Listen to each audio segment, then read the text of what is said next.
أعوذ بالله من الشيطان الرجيم. بسم الله الرحمن الرحيم.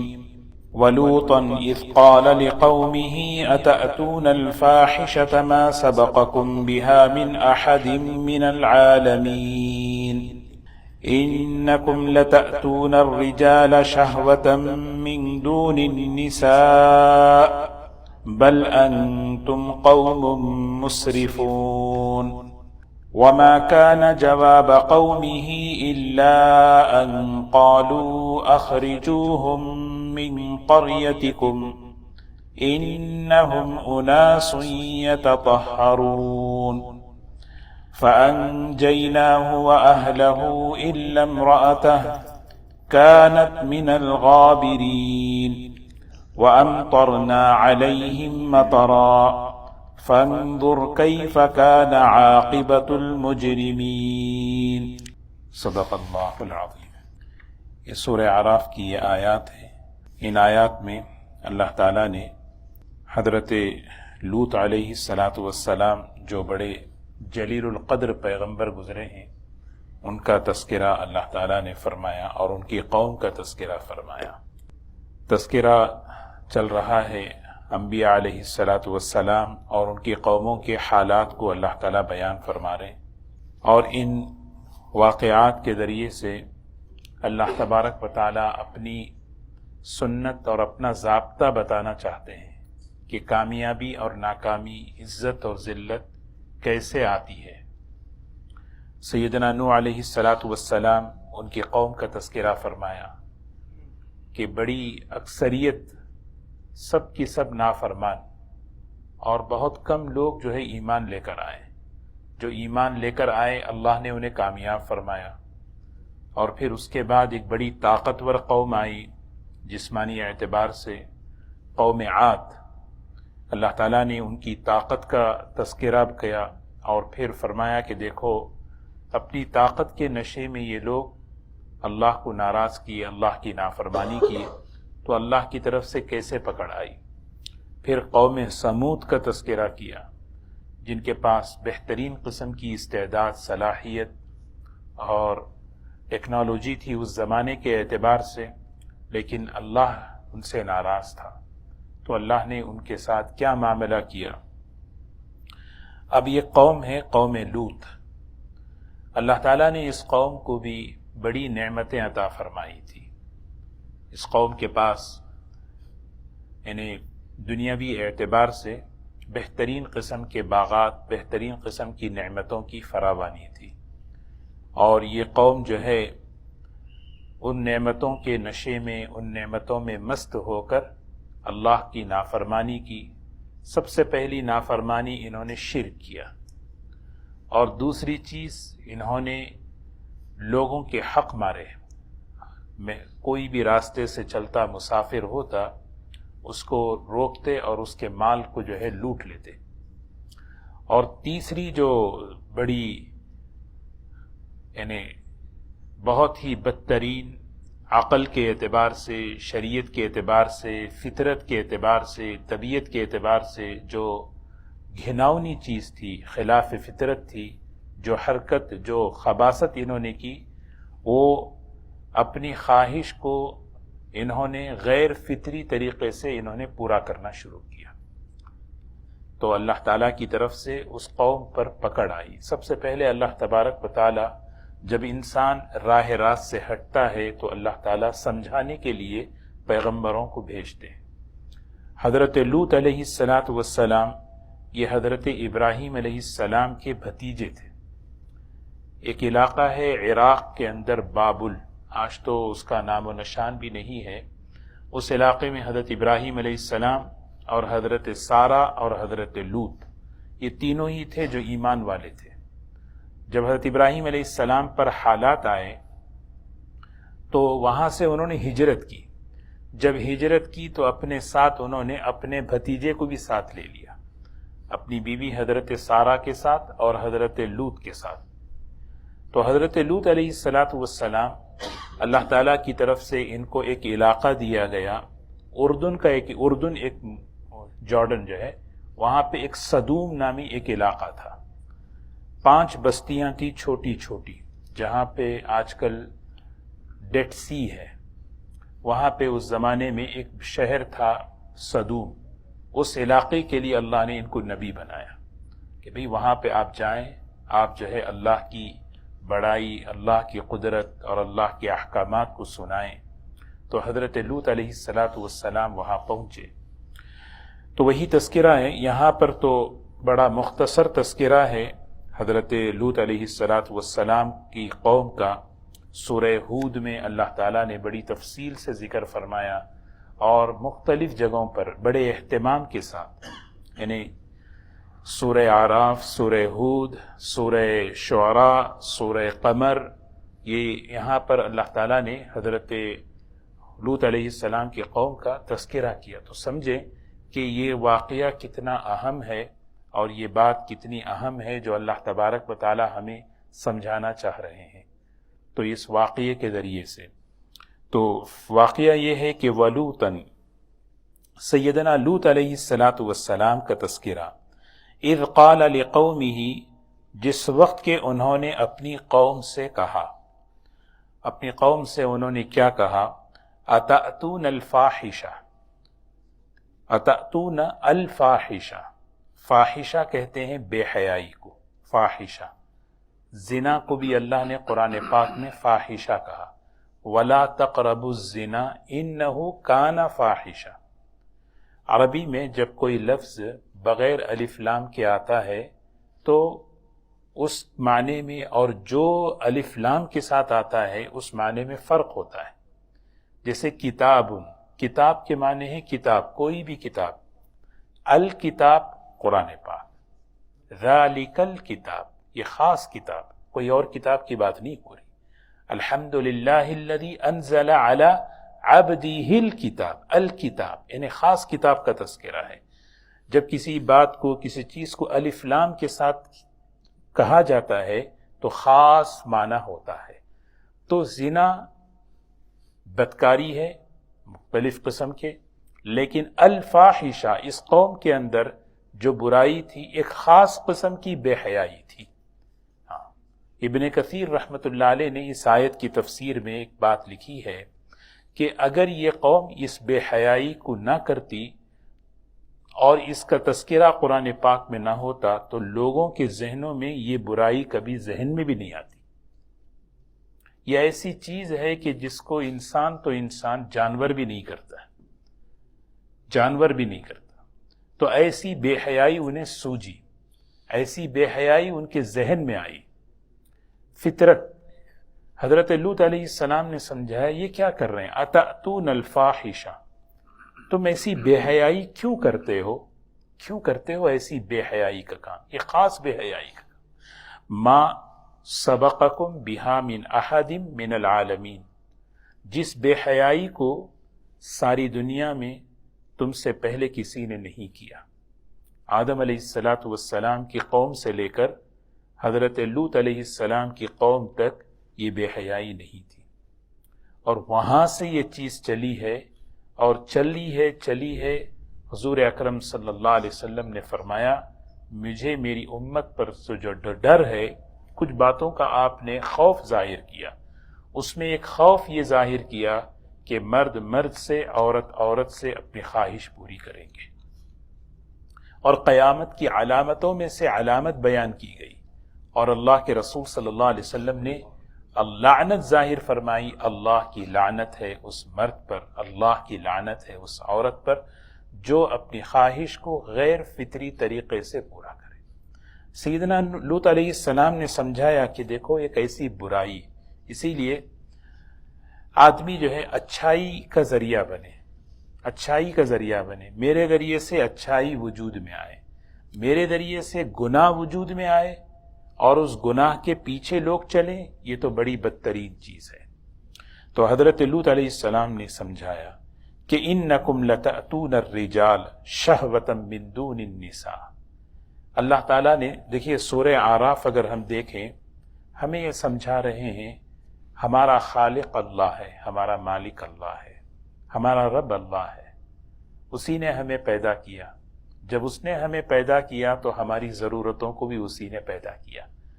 ہمیں جو ہے کھانے پینے کی ضرورت ہے ان دنیا میں رہنے کے لیے، لباس کی ضرورت ہے، اس نے ہمارے لیے لباس بنایا۔ یا بنی آدم قد انزلنا علیکم لباس، اے بنی آدم ہم نے تمہارے لیے لباس بنایا، ہم نے تمہارے لیے کھانے پینے کی چیزیں بنائی، کلوا واشربوا ولا تسرفوا، یہی سورہ اعراف کی آیتیں ہیں یہ سب، اللہ تعالیٰ کہہ رہے ہیں۔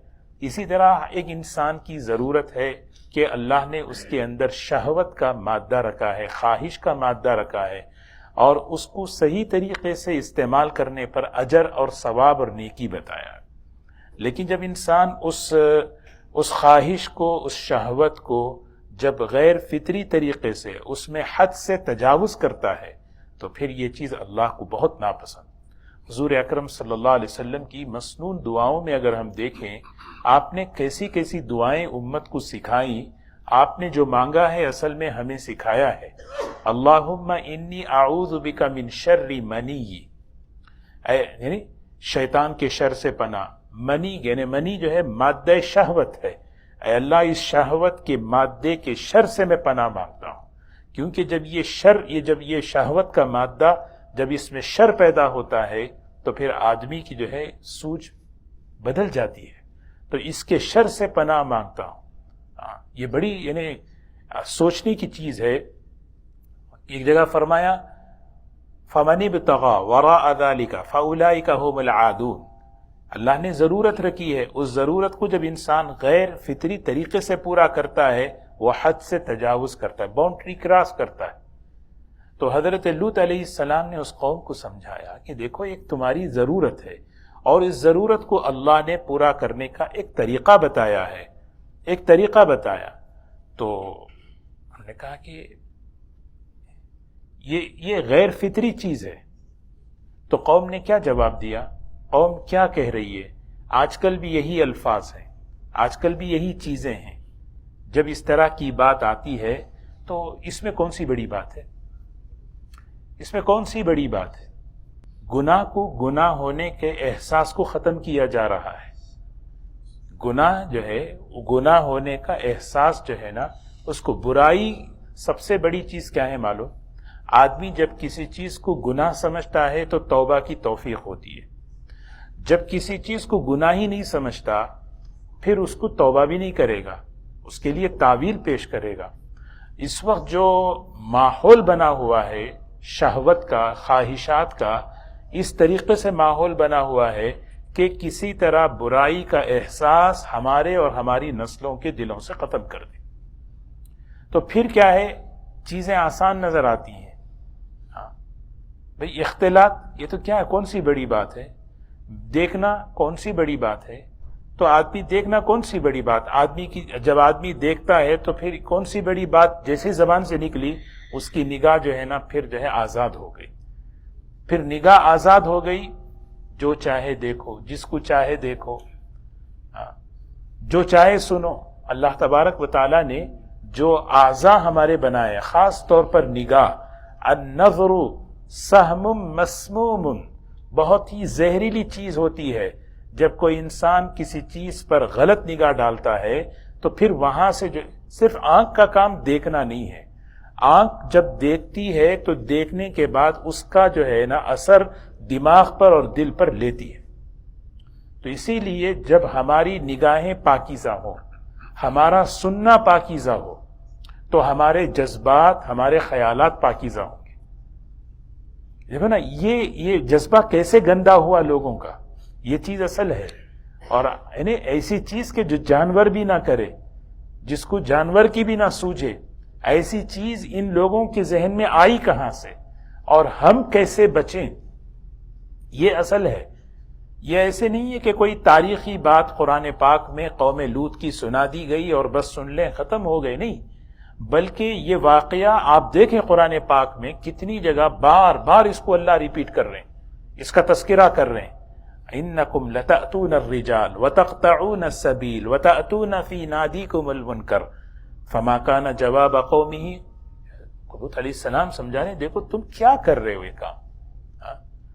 تو حضرت لوط علیہ السلام نے ایک جملہ یہ بھی کہا، قال انی لعملکم من القالین، حضرت علیہ السلام نے اس برائی کو سب سے پہلے دیکھ کر کہا، دیکھو جو عمل تم کر رہے ہو، جو کام تم کر رہے ہو، اس کو میں گندا سمجھتا ہوں، اس کو میں برا سمجھتا ہوں۔ یہ ایمان کا سب سے کم درجہ ہے۔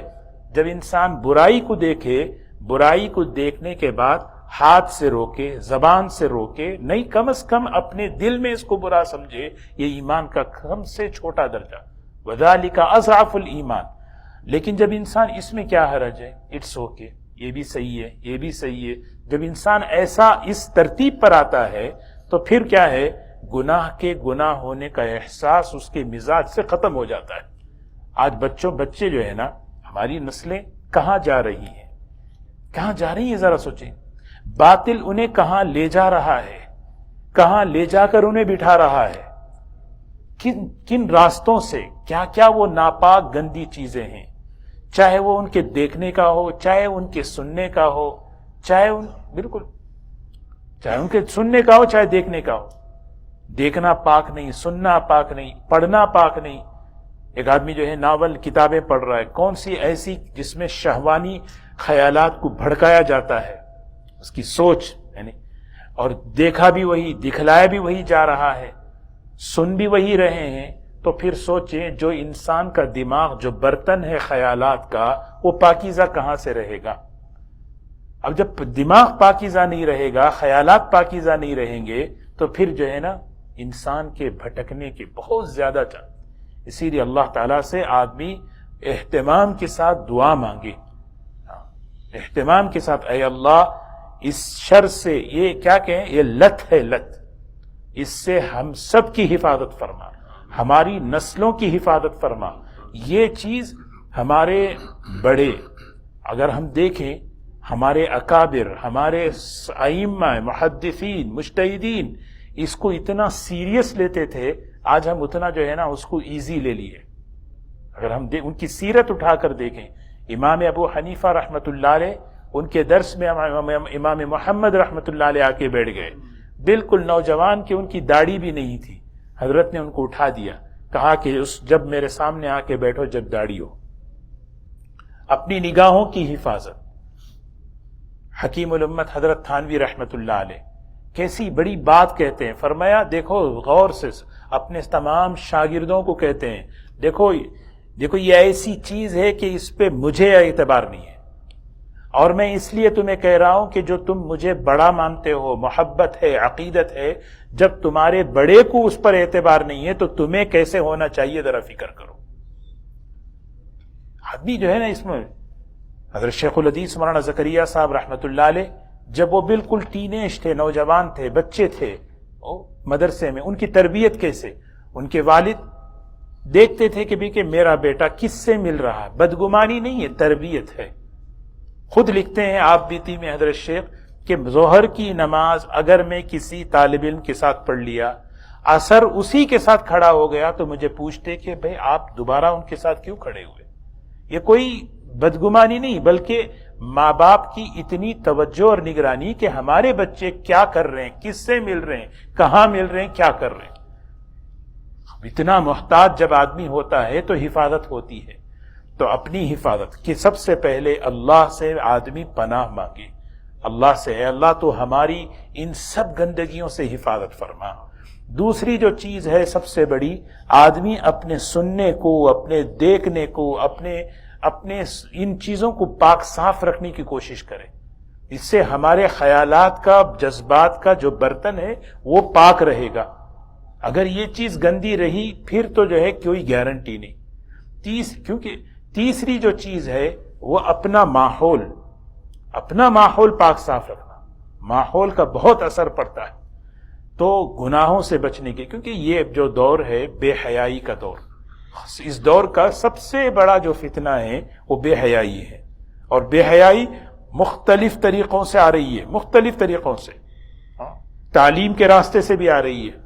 تو پہلے تو جو ہے گیمز کے، کھیل کے، ان چیزوں کی راستے سے آتی تھی، اب تو تعلیم کے راستے سے بھی آ رہی ہے۔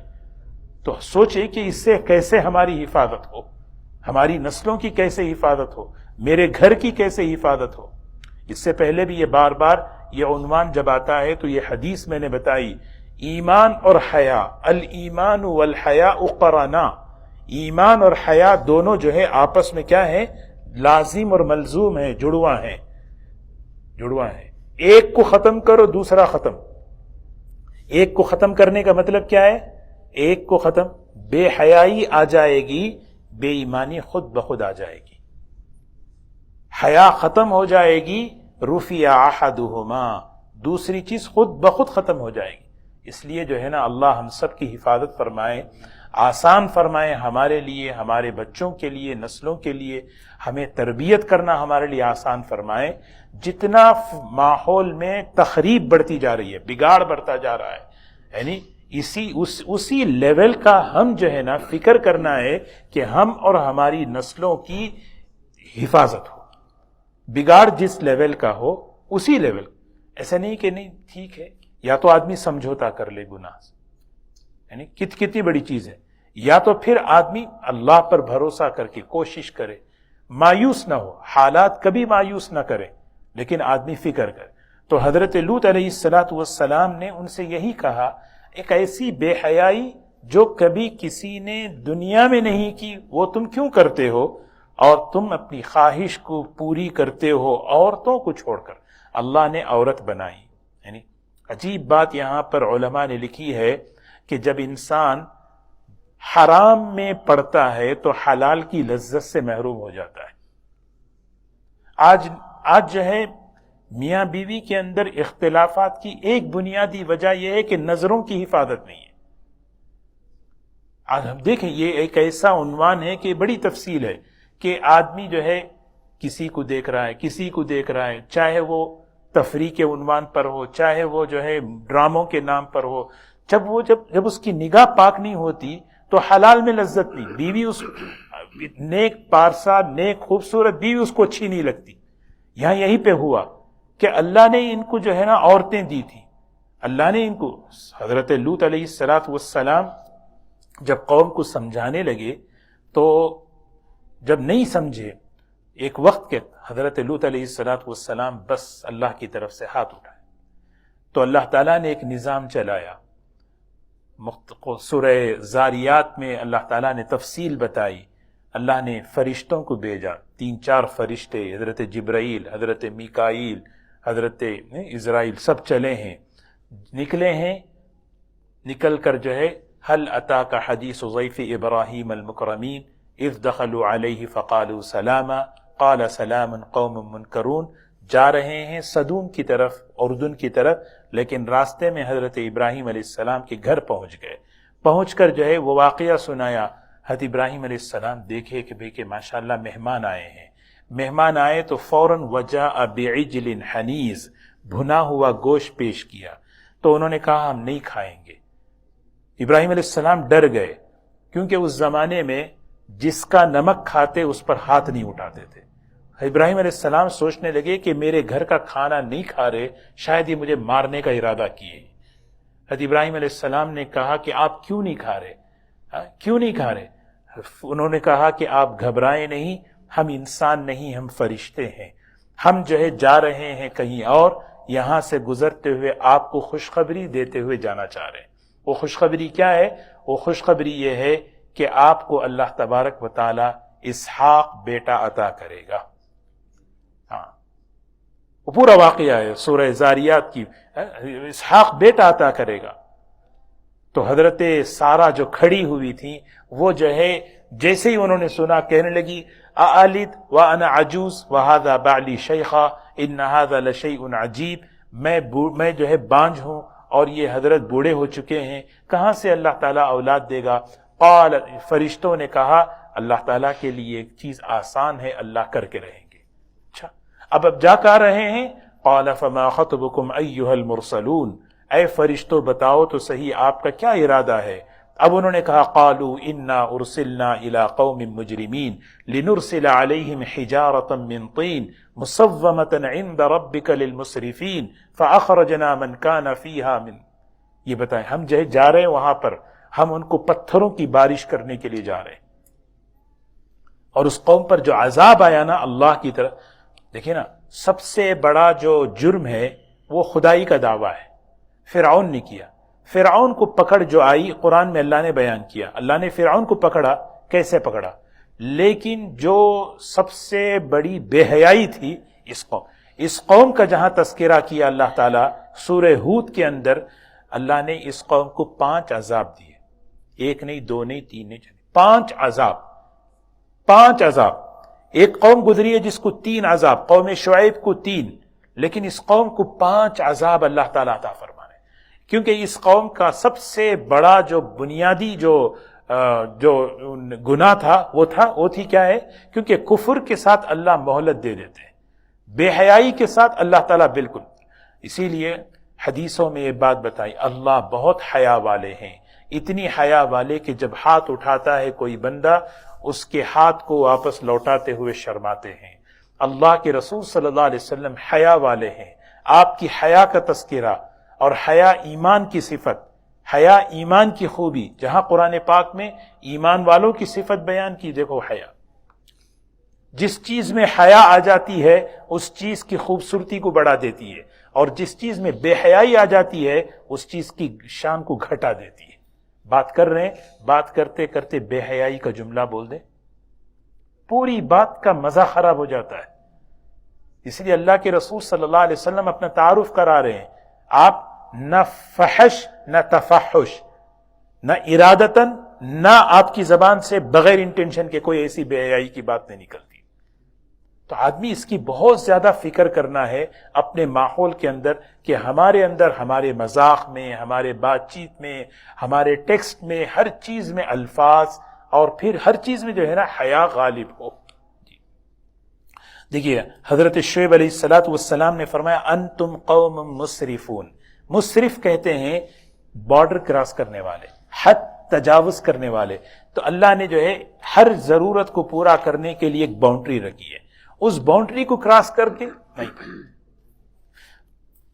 تو اس کا جواب کیا دیا قوم نے، کیا ہے، وما كان جواب قومه الا ان قالوا اخرجوهم من قريتكم،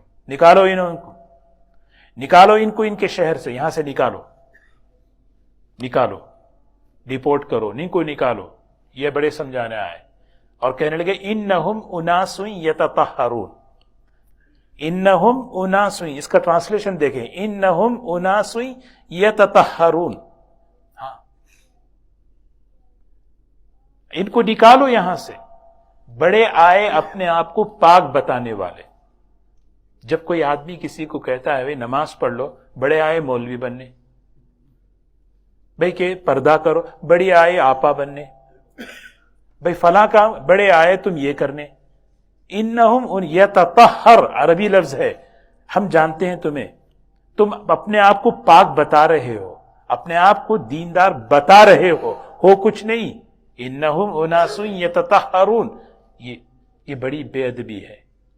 2 چیزیں ہیں دین میں، ایک بے عملی ہے، ایک بے ادبی ہے، سمجھ رہے ہیں؟ اس کو بہت حضرت حکیم الامت رحمت اللہ علیہ نے بڑا عجیب سمجھایا۔ بے عملی آدمی سیف رہتا ہے، نماز چھوڑ دیا پڑھ لے گا، بے عملی بھی نہیں ہونی چاہیے، لیکن بے عملی میں آدمی حفاظت میں رہتا ہے، بے ادبی میں ایمان کے سلب ہونے کا خطرہ ہے۔ اسی لیے ادب اسلام میں بہت ضروری ہے۔ بچوں کو بنیاد تربیت میں ادب سے شروع ہونا ہے۔ ایک آدمی نماز پڑھ نہیں پڑا، عشاء نہیں پڑھا سمجھو، لیکن ایک آدمی عشاء کا مذاق اڑا دیا۔ عمل کا مذاق وہی اڑائے گا جو بے ادب ہے۔ تو بے ادبی اور بے عملی 2 الگ الگ چیزیں ہیں۔ بے عمل آدمی، اس سے امید ہے کہ وہ عمل کر لے، بے ادب، یہ بے ادب اس لیے محروم گشت از فضل، اللہ کا فضل ہٹ جاتا ہے۔ اس لیے بے ادبی جو ہے نہیں بڑی خطرناک چیز، دین کے معاملے میں، سنت کے معاملے میں، کسی بھی معاملے میں نہیں۔ بے ادبی ہوئی، انہم اناس یتطہرون فانجیناہ واہلہ الا امرأتہ، ہم نے انہیں نجات دی۔ حضرت لوط علیہ السلام جب جا رہے تھے، فرشتے جا رہے تھے، تو حضرت ابراہیم علیہ السلام کو فکر ہوئی، اے میرا بھتیجا ہے وہاں پہ، گھبراؤ نہیں، ہم انہیں نجات دیں گے۔ وَأَهْلَهُ، ان کے ماننے والوں کو بھی نجات دیں گے۔ ان کے ماننے والے تھوڑے سے تھے، ان کو بھی نجات دیں گے، لیکن بیوی ان کی ماننے والی نہیں تھی۔ بیوی جو ہے حضرت لوط علیہ السلام اور حضرت نوح علیہ السلام، ان دونوں کی بیویاں جو ہے ان پر ایمان نہیں لائیں، امراۃ لوط امراۃ نوح، لیکن جو ہے عجیب بات ہے بے حیائی دونوں میں نہیں تھی۔ اس زمانے میں جو ہے نکاح مشرک سے کر سکتے تھے۔ آپ دیکھیں حضور صلی اللہ علیہ وسلم کی سیرت بھی دیکھیں کہ حضور صلی اللہ علیہ وسلم اپنی بیٹی حضرت زینب رضی اللہ تعالی عنہا کا نکاح عمرو بن عاص سے کیا، عبداللہ ابن عمرو بن عاص۔ تو بعد میں جب احکامات آئے تو پھر بتا بھائی کہ نہیں، اس زمانے میں یہ چیز تھی، لیکن حضرت لوط علیہ السلام کی بیوی یہ حیا والی تھی۔ حیا اس لیے ضروری ہے کہ نبی کا نسب پاک ہونا ضروری ہے۔ اگر کیونکہ نسب جو چلتا ہے عورت سے چلتا ہے، اگر عورت میں حیا نہ ہو تو پھر کیا ہوگا؟ نسب محفوظ نہیں ہوگا۔ اسی لیے اللہ تبارک و تعالیٰ یہ بتا رہے نبی کے لیے جو منتخب ہے وہ حیا والی ہوتی ہے، لیکن ایمان نہیں لائی، مخالف تھی، اللہ تعالیٰ نے کہا نہیں، الا امرأۃ کانت من الغابرین، کانت من الغابرین، پیچھے رہنے والوں میں سے ہو گئی، پیچھے۔ وَأَمْطَرْنَا عَلَيْهِمْ مَطَرًا، ہم نے اس بستی پر کیا کیا؟ ہم نے اس بستی پر بارشیں برسائیں۔ اب دیکھیں نا سورہ ہود کی آیات اگر دیکھیں، اللہ اکبر، یہاں پر جو ہے جب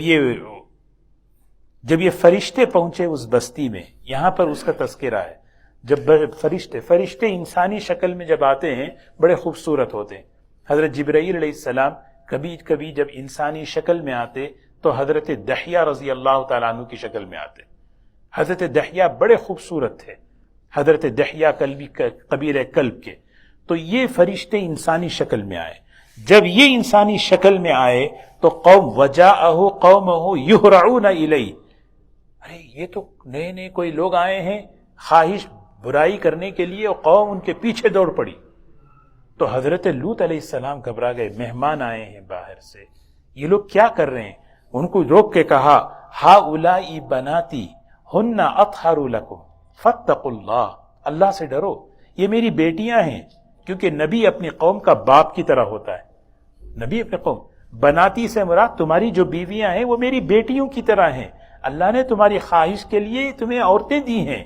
ہؤلاء بنا ہن اطہر لکم، یہ سب سے زیادہ تمہارے لیے پاکیزہ ہیں، یہ سب سے زیادہ۔ اسی لیے جب آدمی زنا کرتا ہے تو چہرے پہ نحوست آ جاتی ہے، جب آدمی نکاح کرتا ہے تو اس کے چہرے پہ نور آ جاتا ہے۔ نکاح کے دن ماشاءاللہ چہرہ نورانی بنا، بھائی دولہا ماشاءاللہ مبارک ہو، ولیمے کے دن دیکھے کے دن ماشاءاللہ چہرہ چمک رہا ہے۔ لیکن زنا جو ہے نا آدمی کے چہرے کو جو ہے نا کیا ہے، منحوس کر دیتا ہے۔ کتنا بھی آدمی تھوپ لے، کریم وریم کتنا بھی لگا لے، زنا کی نحوست ہے۔ تو نکاح یہ اللہ کا حکم ہے، عبادت ہے، سنت ہے۔ جب نکاح کرتے ہیں تو اللہ تبارک و تعالی اس کا نور جو ہے نا لڑکا اور لڑکی کے چہرے پہ ڈال دیتے ہیں، اس عمل کا، اس سنت کا نور دل میں اترتا ہے۔ تو اطہر لکم فاتقوا اللہ ولا تخزونی فی ضیفی، میرے دیکھو رسوا مت کرو۔ تو انہوں نے جواب کیا دیا، الیس منکم رجل الرشید، بڑے آئے عقل مند سمجھانے والے۔ دیکھو سمجھاؤ مت، کیا سمجھ رہے اپنے آپ کو؟ قالوا لقد علمت ما لنا فی بناتک من حق، ہمیں تمہاری بیٹیوں سے، عورتوں سے کوئی دلچسپی نہیں ہے۔ فطرت بگڑ جاتی نا تو خوشبو سن کے آدمی بے ہوش ہو جاتا ہے۔ مولانا روم رحمۃ اللہ علیہ وہی کہہ رہے تھے، بھنگی جو ہے نا، جو باتھ روم کلین کرتا ہے، وہ ایک مرتبہ جو ہے عطار کی دکان سے گزرا، عطر کی خوشبو سن کے بے ہوش ہو گیا۔ وجہ اس کی یہ تھی کہ فطرت مسخ ہو گئی۔ فطرت جب مسخ ہو جاتی ہے، بدل جاتی ہے، گناہ کی لذت آتی ہے، اسے چیزیں اچھی نظر آتی ہیں۔ اس میں کیا حرج ہے بھائی؟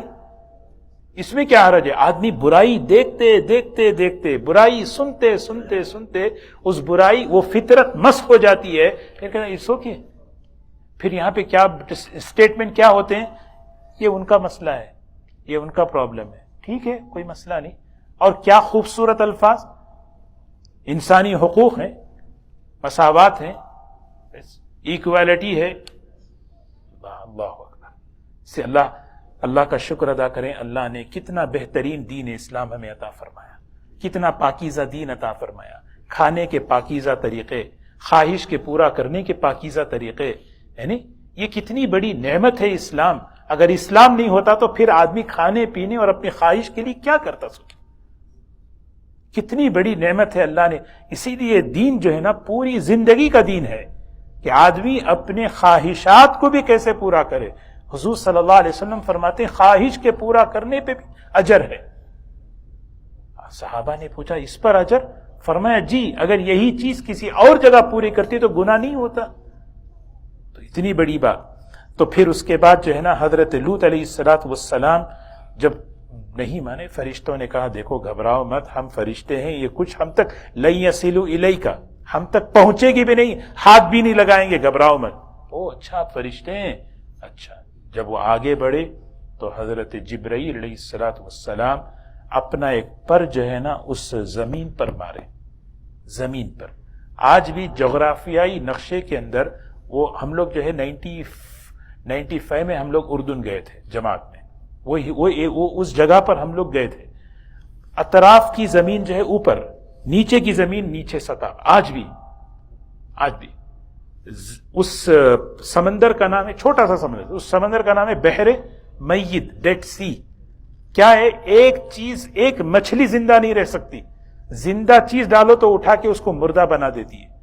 کوئی جہاز وہاں پہ نہیں آ سکتی، آ گئی تو اوپر چڑھ نہیں پاتی. ایسی منحوس، ایسی نحوست والی جگہ آج بھی، جہاں کیسے جبرائیل علیہ السلام نے اپنے پر کا ایک بازو جو ہے نا اندر ڈالا، اس بستی کے زمین کے ٹکڑے کو اٹھایا. والمؤتفکۃ اہوا، یہ جو چند بستیاں تھیں اللہ تعالیٰ کہہ رہے ہیں جہاں پہ قوم لوط آباد تھی، والمؤتفکۃ اہوا، اس کو اٹھایا. اٹھاتے اٹھاتے اٹھاتے اتنی اوپر لے گئے کہ فرشتے پہلے آسمان تک قریب لے گئے، اور ایسا لے گئے کہ برتن کا پانی تک گرا نہیں. ایسا نہیں کہ اٹھا کے لے جانے، بس لے گئے پھر وہاں سے لے جا کر اس کو زمین پر الٹا کر کے پھینک. بارش پتھر کی، کیسے؟ منزود مصومتن، لکھا ہوا نام، فلاں کا نام ہے اس پر، فلاں کا نام ہے اس پر، فلاں کا نام ہے. نوکیلے پتھر، زلزلہ، جبرائیل علیہ السلام کی چیخ، اور پھر ان کے چہروں کو مس کر دیا. یہ 5 عذاب اس قوم پر آئے. اللہ تعالی ہم سب کی حفاظت فرمائے. وَأَمْطَرْنَا عَلَيْهِمْ مَطَرًا فَانظُرْ، عبرت لینا ہے. فَانظُرْ یہی معنی ہے، یہ دعوت ہے اصل قرآن پاک کی.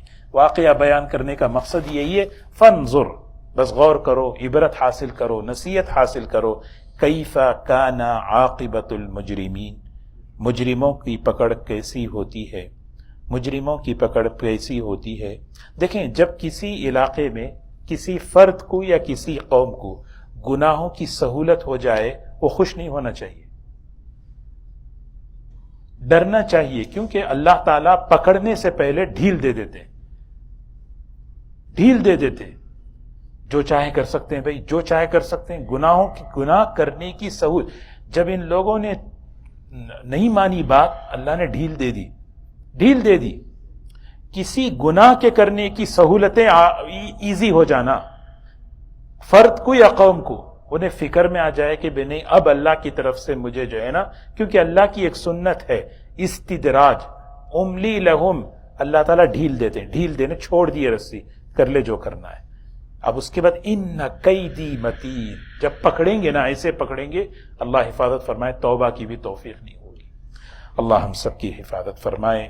اللہ تبارک و تعالی ہم سب کو، ہماری نسلوں کو حیا عطا فرمائے، ہر قسم کی بے حیائی سے، ہر قسم کی بے حیائی، چاہے دیکھنے، سننے، سوچنے، بولنے سے متعلق ہو.